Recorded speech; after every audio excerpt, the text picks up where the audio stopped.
Hello everybody, today is 22nd of August. My name is Sahil and welcome to the newspaper analysis. But before going into the newspaper analysis, we will take some content for our GS folder. And today into the GS folder, we will take the reference from the writings of the Muhammad Yunus. Now, Muhammad Yunus is a social entrepreneur who has been the pioneer of ideas such as microcredit, microfinance, and Grameen Bank. He had written extensively over the poverty and for which he has even got the Nobel Peace Prize. Now, Muhammad Yunus in his writings have talked about bonsai poverty. He had called the poor people as the bonsai people, and today we will see this particular concept. Now guys, Muhammad Yunus says, to me, poor people are like bonsai trees. When you plant the best seeds of the tallest tree in a flower pot, you will get a tree but only inches tall. There is nothing wrong with the seeds you planted. Only the soil base that is too inadequate. Poor people are bonsai people. It says that into the case of a bonsai tree, seeds have all the potential, all the capabilities that they would have grown into the full-fledged tree, but they were never given the adequate environment, and because of that particular environment, even the finest of their potentialities have been restricted. And the same thing happens in with the poor people. They have all skills, they have all capabilities, all talents, but never an environment is given where their potentialities can be capitalized. So guys, when we talk about the poverty elevation, just giving them the income support, the financial incentive will not be working. We need to give them the entire ecosystem.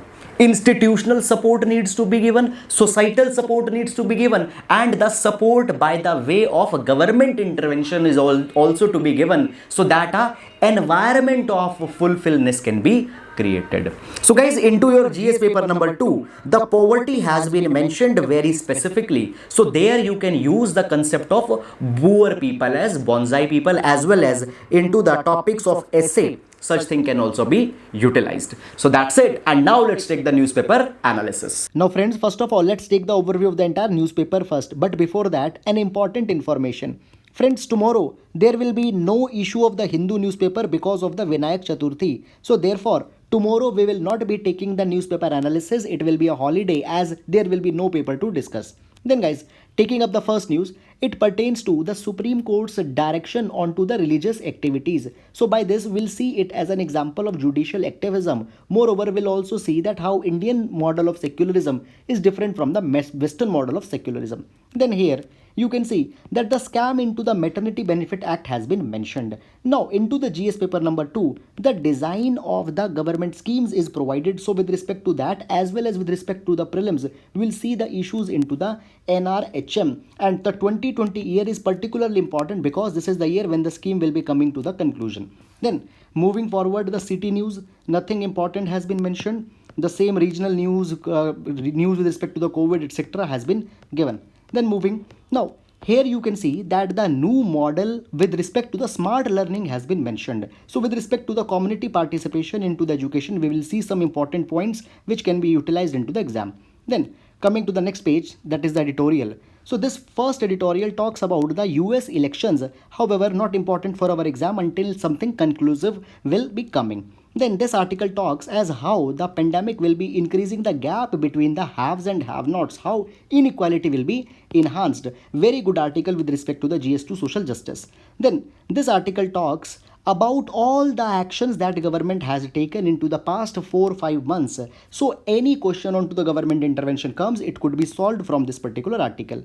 Then this article talks about how the Sri Lanka is changing its constitution. So guys, already yesterday, the 19th Constitutional Amendment Act, the issues, the problems we had seen. Then this particular article, it is a ground zero report. Today it is Saturday, so it talks about the problems people are facing into the Sri Lanka. However guys, being a domestic matter, not that much important. Moreover, already yesterday we had seen this thing into the constitutional change.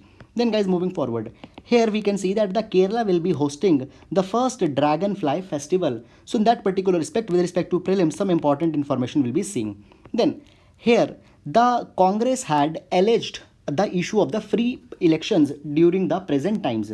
Now guys, what are the challenges of free election into the times of pandemic? Very extensively we will be seeing, and not only this, I will also be telling how COVID is bringing the political crisis also. So a very good attachment I will be giving you here.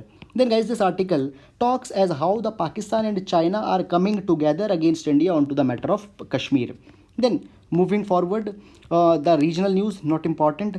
So guys, here we can see that how we this will use into the problems into the Make in India. So the PM Cares Fund was given to certain indigenous companies to manufacture the ventilators, but those ventilators have failed onto the mark of efficiency. So guys, this is a classic problem into the Make in India, that our firms are not competitive enough in terms of quality. So therefore the zero effect, zero defect also came. So guys, this is a classic problem. You can quote it as a one-liner reference if a question onto the problems of Make in India comes. Then guys, moving forward, showcase page, not important for our exam. Then onto the world page, we can see that Turkey is converting a mosque into a church. Earlier also they did the same with the Hagia Sophia church and now mosque, and now they are again converting a museum into the mosque. So with respect to it, we'll see the differences. Then guys, moving forward onto the business page, here we can see that the credit rating agency Moody's had warned that the health of the bank is deteriorating due to the capital shortage. However guys, just a one-liner concept you can see, because conclusive thing has not been given here. Then onto the sports page, nothing important for our exam. So that's it. And now let's take the newspaper analysis in detail. Now friends, taking up the first news. So this first news mentions about the corruption that is going on into the maternity benefit scheme into the Bihar. Now we are not concerned about the scam, but the scheme which has been mentioned here, that is the National Health Mission, is a very important scheme for our prelims. Why? Because every year 2-3 questions from the schemes come definitely, and this 2020 is the final concluding year for the National Health Mission. Therefore the scheme becomes even more important. Now guys, I will give you from the background to the present time, I will tell you all the implications and all the issues here.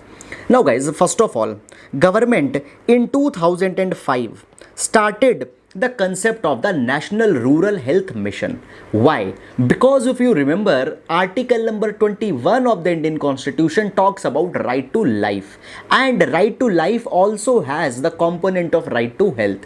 But we know that into the rural areas, the institutional health support, everything is very much dwarf. So therefore, in order to enhance that infrastructure, that support, the National Rural Health Mission was launched.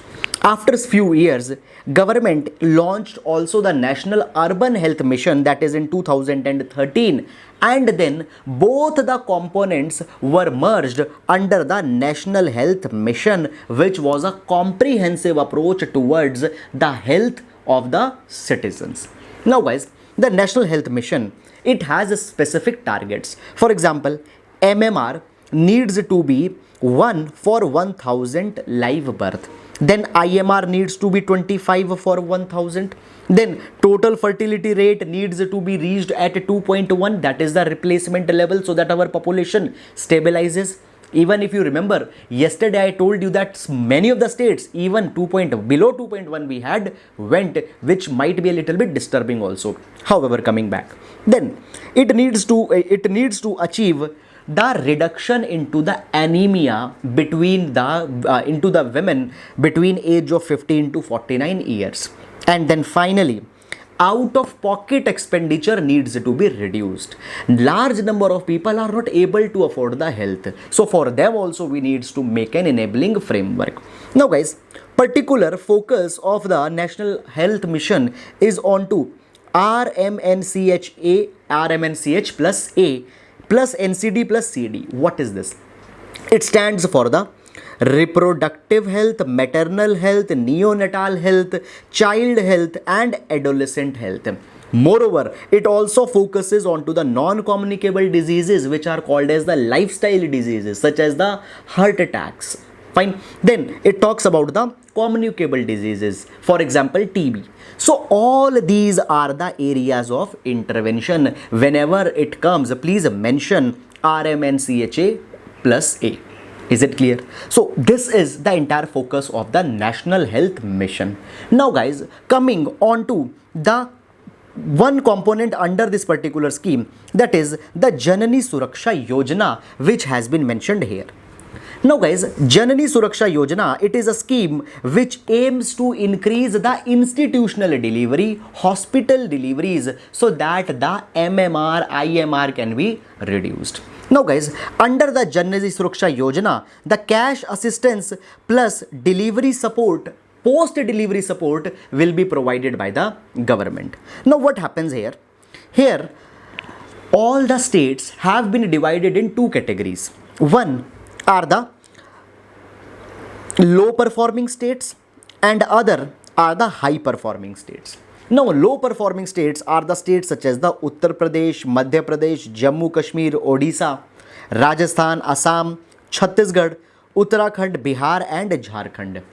Into these states, all the women, not specific to any one particular class, but all the women who go for the institutional delivery, they are entitled to receive a cash incentive up to rupees 1400.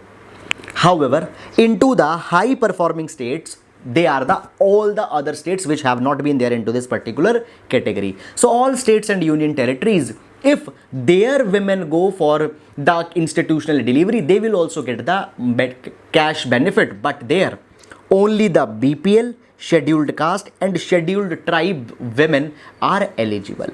So guys, this particular eligibility criteria is also very important because such a questions have been asked. Now guys, under the Janani Suraksha Yojana, the incentives and special responsibility for the ASHA workers have also been recognized. Now ASHA workers, these are the accredited social health activists. These are the women from the community who help to instill the behavioral practices into the women so that they take care for their nutrition and all that kind of thing. They give the preliminary information to the women and assist them with respect to their health, reproductive health and physical health. So ASHA workers have been given a specific responsibility under the Janani Suraksha Yojana. So guys, if a question comes into the prelims, what is the scope? Maternal health, institutional delivery, cash incentive will be given, but cash incentive not to every woman. Is it clear? So here I have told you about the eligibility. Now into this particular news, what has happened? The scam is going on into the National Rural Health Mission. Certain women, into their name, fake registrations have been made and the funds have been diverted. Is it clear? So there are certain women who have been shown, there is one woman who had shown that she had given 2 births within 10 hours. So such kind of scam is going on and it shows the problem of implementation. Is it clear? So that's all about this particular issue, and now we'll move to the next news. Now guys, the next news pertains to a Supreme Court direction with respect to the opening of specific temples into the Mumbai. Now what has happened? Supreme Court had said that when government is allowing all the kind of activity, economic activity, why only the religious activities are being stopped? Supreme Court had said that there is no logic in stopping only the religious activities. Now guys, as a reference, we can use this particular thing into the questions with respect to the judicial activism GS paper number 2, as well as how basically this shows the Indian flavor of secularism. Always India follows the Sarva Dharma Sambhav model of secularism, where we say that state and religion will not be completely separated, but there will be the principled distance and there will be the constructive intervention also. So Supreme Court has interfered into the matter of religion. It is the kind of a flavor of Indian secularism. You can give the reference if a question comes, and even question has been asked into the GS paper number 2 on comparing Indian secularism and the French model of secularism, and one time the Western model. 2 times question has been asked. So guys, giving you some background. In our constitution, under fundamental right part 3, article 25 to 28 talks about right to religion. Article 25 specifically talks about right to conscience, profess practice and propagation of religion. Conscience means that you can make internal relation with the God, with the faith, whichever you like. You can profess it, you can practice it, okay? You can propagate it, you can spread it. Fine, right has been given. But at the same time, under article number 25 subclause 1, the right has also been controlled, regulated. It has been said that this right will only be given subject to the public order, morality and health. Now what has happened into the present time, as the present crisis is going on, this could be a reason that it is a health emergency and the right to religion can be curtailed. Same thing was going on and the temples were closed. Now Supreme Court had said that for the economic interest you have allowed other activities, why religion is not being allowed? So when economic interest versus religion comes, is the religion at a lower ground? So on that particular basis, certain temples have been allowed. But there could be certain implications for this particular thing. First of all, it will open the floodgates for the others also. For example, Ganesh Chaturthi and other festivals are also coming. So onto the pretext of this particular thing, they will also appeal that the religious congregations should be allowed. And during this particular time when India is about to reach 3 million cases, such a thing might cause the problems. However, Supreme Court has given the direction and has even also said that this particular direction will not be applicable to the other temples. But we need to see that how the thing goes on. But guys, it could be an example of the judicial activism, you could use it. So that's it. Now we'll move to the next news. Now, here the case study of the Nuh has been given, which is in Haryana. Now guys, we know this thing that the lockdown is going on, educational institutions are closed and there are large number of students who are facing the loss of their education. Now guys, what has happened? We started the online education and there children were enrolled. But as online education started, there were another problem, that is the digital divide, which is huge in our economy, in our country. So here, if we talk about the Nuh in Haryana, only 27% people household they had the TV and only 20% of student they had the smartphone. So how in such a condition the education should be provided? So here Nuh has adopted the model of a community participation. By utilizing the community itself, they had solved the problem to a considerable stretch. Now guys, I will be coming to this particular thing. First of all, I will tell that what exactly these people have done. Now they had started the Mohalla Pathshala. What is this Mohalla Pathshala? 10 to 12 students who are living into the same locality, they will be taught, they will be given the education. But we know that in our India, always the persistent problem is the short number of teachers. How those teachers will come? So what they have done, they have enrobed the people from the community itself, the ones who are little bit more educated, that they should impart the lessons to them. And they will be given the recognition by the government, by the district administration. People came forward and now they are giving the classes to the people. Moreover, in order to make this more accessible, such classes are also being broadcasted onto the loudspeakers as well as they are also being propagated onto the community radio, that is the Radio Mewat, which is working for the education since very long. Are you getting it or not? So what has happened? Here we can see that by utilizing the resources of community itself, the community is being given the benefit. Now guys, this particular Mohalla Pathshala, the teachers who are giving the education, they have been called as the Shiksha Doot. Is it clear? And see, community participation is very important, and this particular thing has been recognized by the Bhor Committee of 1964 and Srivastava Committee of 1975.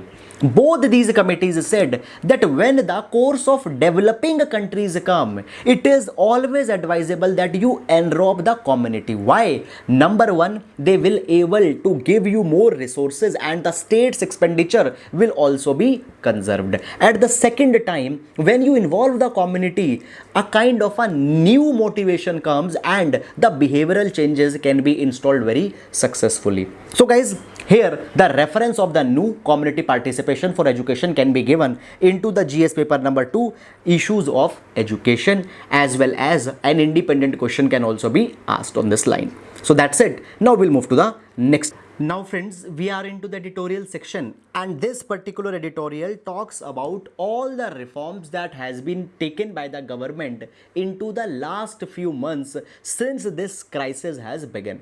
Now, if a question into your GS paper number 3 is asked with respect to the interventions carried by government or their evaluation, this particular article will provide the ready-made material because all the things have been provided at the one place. So guys, now taking up this particular article, I will give you certain attachments from my side also. Now guys, see, into the last 100 years, we had seen two catastrophic events. One was the health emergency, the last one, the most gravest in 1918 when the Spanish influenza was witnessed. After that, the gravest economic crisis was witnessed in 1929 when the Great Depression of US came. And now in 2020, after nearly 100 years, the both have been combined into the present crisis, present pandemic. Here we are seeing that the health crisis as well as economic crisis, it has been said that world economies have been shattered by this thing. But Indian economy rather has been sheltered, has been protected. How? Because of the government activism. Now guys, into the article it has been mentioned that some steps have been given. First of all, the lockdown. Why it was important? Because guys, it has created a consciousness into the people. For example, the mask etiquette, hand washing etiquette, as well as social vaccines importance has been installed very deeply into the minds. Otherwise, people would not have taken any of this thing very seriously. Now the consciousness is there into the people. Then guys, it has also been said that the lockdown was an opportunity where we enhanced our medical response. For example, large number of N95 masks were procured, PPE's capacity was enhanced. Right now we are the largest manufacturer of PPE into the world. Why? Because of the capacities that were built during that time. After that, testing labs. Right now we are doing nearly 1 million tests every day, and we started from 1000. Moreover, in almost all the districts there is the testing lab right now. All these things were made possible because of the lockdown. It provided us a window. Then guys, quarantine facilities have been successfully deployed, and all this infrastructure will not be helping only today, rather it will be even be making India ready if by chance any other pandemic comes into the future. Then guys, it has also been said that the medical advancements have also been unprecedented. We now have a treatment protocol to treat the different types of people. If they are asymptomatic, if they are mild symptomatic, or if they need a dire treatment. So we have that protocols. Then there is also focus onto the drug discovery. For example, Bharat Biotech had started the trials. Clear. After that, the Serum Institute of India has also made a partnership with the Oxford universities, and the trial for that particular thing has also started. So such developments have been carried in this such a short window.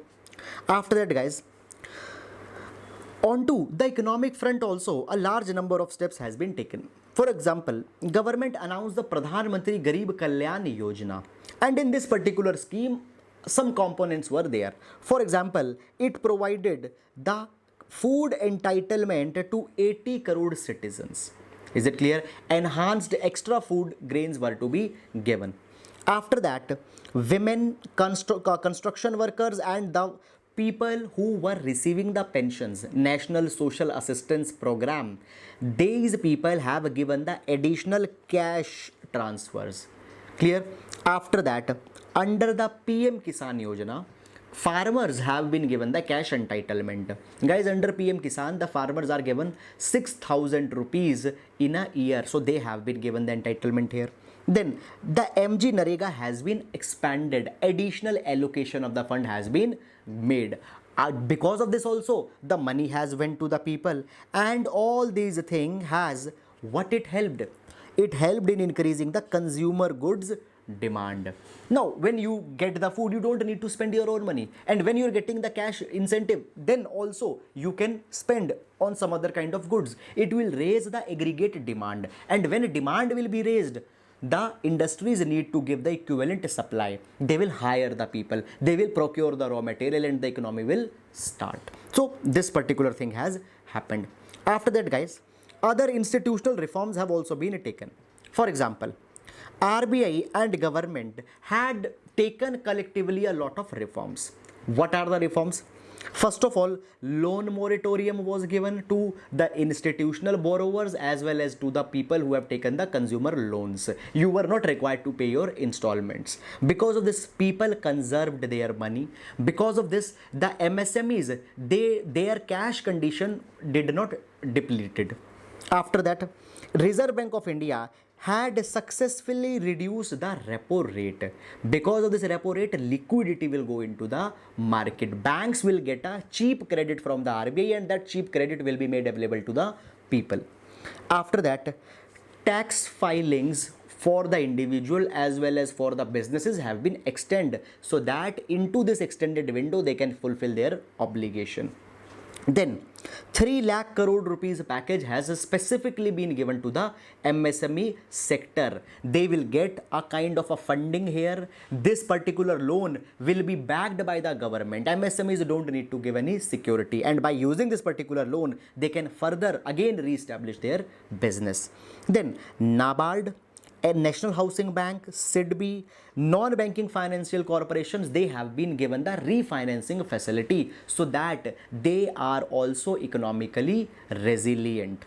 Then loan restructuring has also been allowed. Just 2 days back or yesterday, we had seen the RBI's recasting plan where the loans were restructured so that those loans don't turn the NPA. So all these things we have done.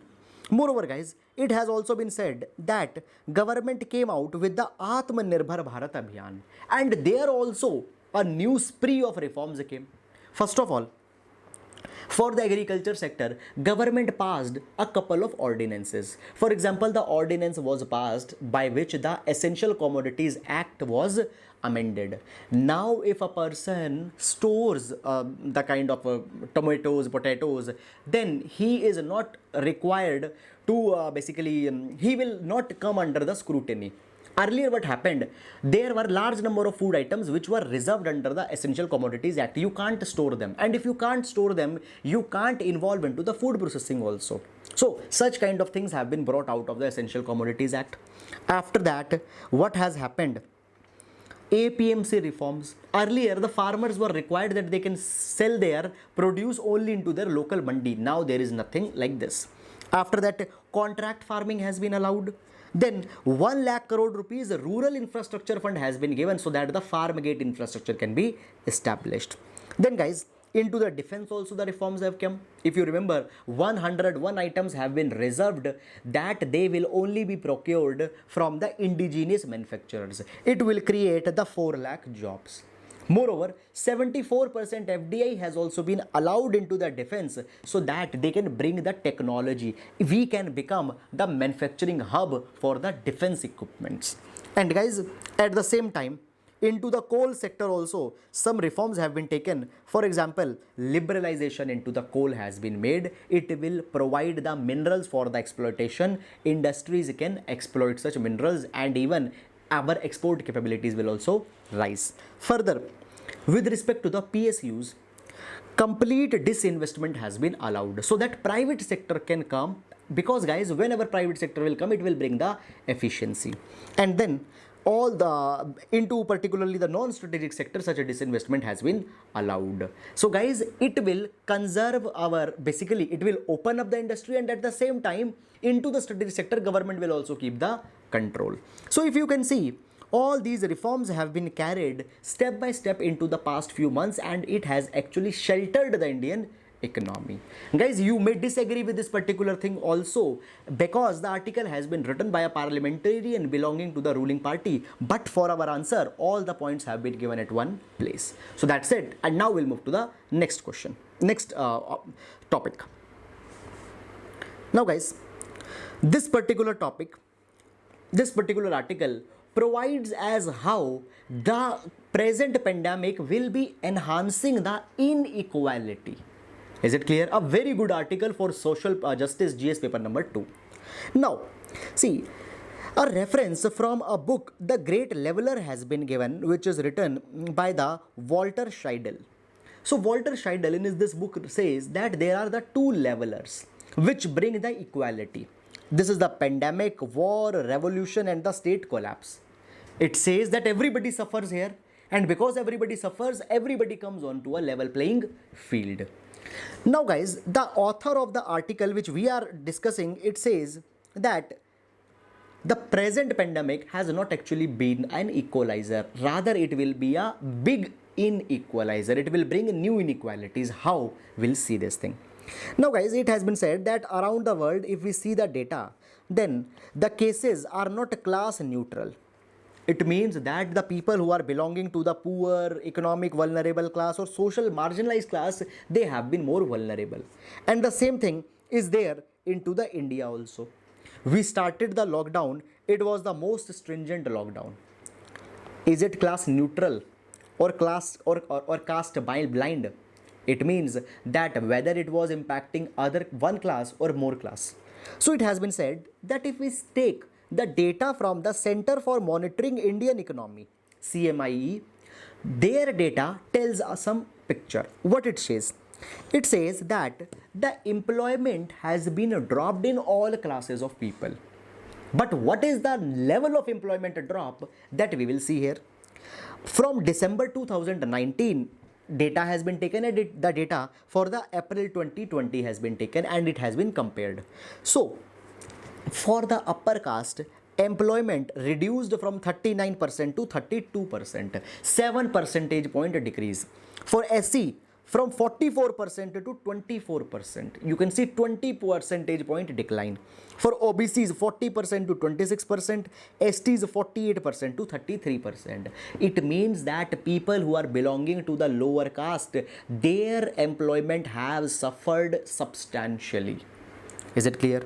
Further guys, it has also been said that their employment has suffered. Moreover, apart from the employment, there is one more deciding factor. And that deciding factor in decline of the employment is the education. The people who had the education of less than 12 years, they economically suffered even more. And the people who had more than 12-year education, they were not that much suffered. So guys, here it has been said that if we take the data from the Indian Human Development Survey 2011-12, it has been said that 51% of scheduled caste household, they have the adult women who have 0 year of schooling. And at the same time, 27% of the household, they have illiterate adult member. And we had said that who have economically suffered? Majorly the people who have less than 12 years of education. And you see that there is so much illiteracy also. Guys, when such crisis will come, only the most prized employees will be preserved. Who are the most prized one? Who have the better or more intellectual capital. Is it clear? These people who don't have the intellectual capability, they will be laid off. So what has happened? With this pandemic, people lost their employment, and it will further aggravate the inequality. Earlier also the inequality was intense, but now there will be even further degradation on this particular front. So guys, this data from the CMIE we can use, as well as data from the IGDAS survey we can also utilize here.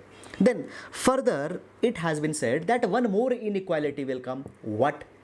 Education acquisition. What education acquisition is? See, as the schools have now been closed, now the people or the children are forced to go for the online education, and online education depends on to the internet connection and the accessibility of the computer. But we see there is also a differential access. Now with respect to the internet, mobile and computer, only 10% of a scheduled class household they are having the internet. How they will take the education? And as already we had said that always the economic well-being and education are connected. So this gap will further increase. Now also they will not get education. Again, after into the future, their employment will suffer, their economic prospects will suffer. So this article provides that pandemic is a great inequalizer. So very probably a question could be asked on this particular line. So that's it guys about this particular article. Now we'll move to the next article.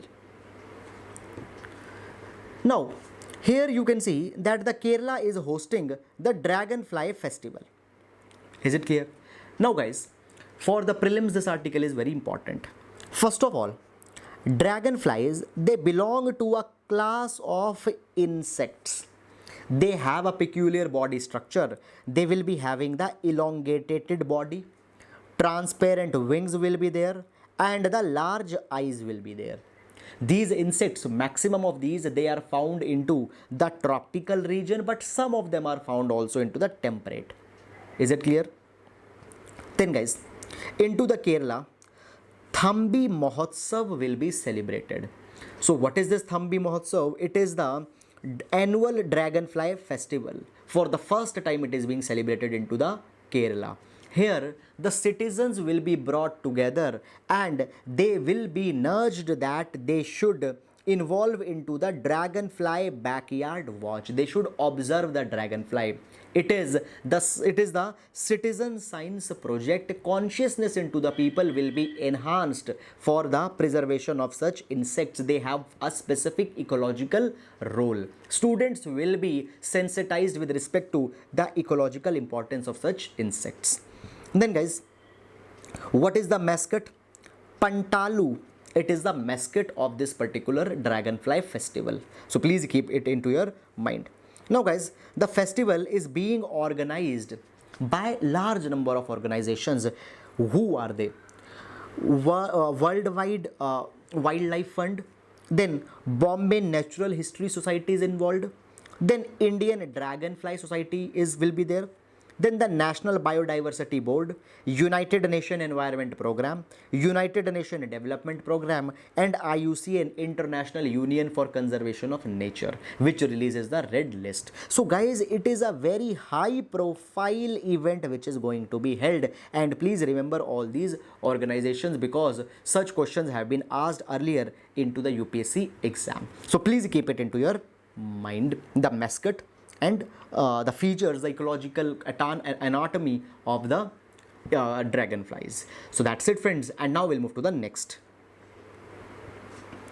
Now guys, this particular next article, it looks little bit political, but with the help of this article we will see that what are the political impacts or political implications by the COVID-19. So guys, a large number of political implications have been paused by this particular pandemic. First implication is over centralization. Now how this over centralization occurred?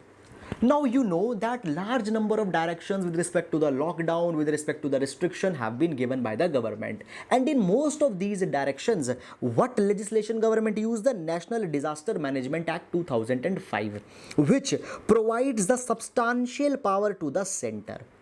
And at the same time, Epidemic Disease Act 1897 was not used because into this particular act the power is given to the state government. So it had led to the over centralization. It has an impact onto the federalism which we talk into our constitution. So this is the one political impact.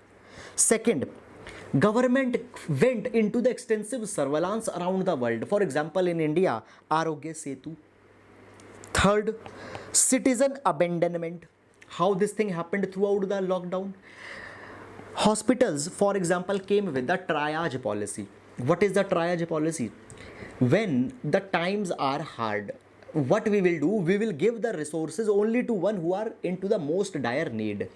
Now, triage hospital policy of the hospital admitted only those people who are in dire need of ventilator support or the oxygen support. Other people were not given the admission. First come first serve basis was not followed. Now, such a triage policy has been adopted not only in India but other countries also. For example, in Italy, if you remember, only those people were admitted into the hospital who are young, because the older people, their chances of survival are anyhow not there. So the preference was given to the younger people, and on ethical ground, the triage policy have a large number of problems. So it led to the citizen abandonment. This is the political implication of the pandemic. Then the next implication is with respect to the election on to which this particular article is talking. Now guys, it is just a very generalistic article, but we will take other references also. Now if I give you the data with respect to the election, then guys, according to the IDEA stands for the Institute for Democracy and Electoral Assistance. IDEA says that around the world, 2 by 3 countries who had the election, they had postponed the election for the 2020. Still, 50 countries had carried with the elections, and out of that, 9 countries are in Asia. Is it clear? And as elections are being conducted during the time of the pandemic, there are certain problems for the election. First of all, 2 things are needed to be balanced: integrity of the election, free fairness of the election. At the second hand, the health of the people or the social distancing, etc., also needs to be balanced. So these 2 things had to be balanced. Fine. And because of this particular consideration, either governments are postponing their election onto this particular pretext, so they are extending their political tenure beyond the time for which they were entitled, or otherwise what was happening, ruling parties are taking the advantage. So these times are very tough. Article just says that the Congress party says that right now, if elections will be carried, the ruling party will be having a kind of a advantage. Now guys, some academic points. What anyhow could be the problems? So problems could be, first of all, during these times, the campaigning of the elections could be impacted. Why? Because the social distancing needs to be followed. You can't have the big rallies. After that, limitation of a voter access. Fine. You can't go and meet every voter because there is huge fear of the contagious virus. Then impediments on transparency. Fine. How the transparency will be ensured? Because see, ruling government has all the resources. How it will be justified that they didn't use their resources for their own benefit? Then, because of this transparency, the less risk of the legitimacy, whether the outcome will be fair, free, which is the pillar for the democracy. And the final will be problem, the added financial and administrative pressure, because when you will conduct the election, social distancing, installing of the booth, sanitization of the people, all these things are needed to be carried. So all these will be the implications, political implications of the COVID-19, and particularly onto the elections. These are the problems. So therefore, guys, there is a successful study of the South Korea which conducted the election by keeping all the adequate safeguards. So you can give the example of South Korea. Moreover, just a few days back, Sri Lanka also conducted the election. So guys, this for India also, this will be the test of our democratic strength, whether we can conduct them efficiently or if there are certain problems. So that we need to see as the elections will happening. So guys, all these points are here. So that's it. Now we'll move to the next topic. Now guys, next topic, just for the reference into the GS paper number 2 IR questions, we will take it. What has happened as India is being utilized as a common enemy by 2 of our neighbors. On one hand, there is Pakistan. On the other hand, there is China. Just a couple of days back, annual strategic dialogue has been held between the Pakistan and the China. And they had raised the issue of Jammu Kashmir there. China had said they will protect the Pakistan's core national interest. And they had said that they will safeguard Pakistan's territorial integrity, sovereignty, and independence. Now, what is the version of Pakistan? Pakistan says that the Kashmir has been illegally occupied by India, and they said that Kashmir actually belonged to their own territory. And when China is saying that they will safeguard the territory of the Pakistan, it is a tacit indication to the India that they might interfere into this particular matter. So guys, this is a time that we need to work on our neighborhood policy so that India might not have any challenges onto the national security into the time of the health crisis that we are facing. So into such kind of questions, just as a concept, you can refer the annual strategic dialogue where both countries had come against the India onto the matter of Jammu and Kashmir. Is it clear? So just our reference here. That's it. Now we'll move to next. Now guys, next news is with respect to the Turkey. Now Turkey has decided that they will change the Karye Museum into a mosque. I will come into this particular thing, but let's take the background first. Now guys, Karye Museum, it is what this museum is. Originally it was a church. After that it was turned into a mosque. Right now it is a museum. And now the Turkey is saying that they will again be turning it into the mosque. Is it clear? So this thing is actually inviting a lot of criticism. It has been said that this is the time that Turkey is facing such a health uncertainty.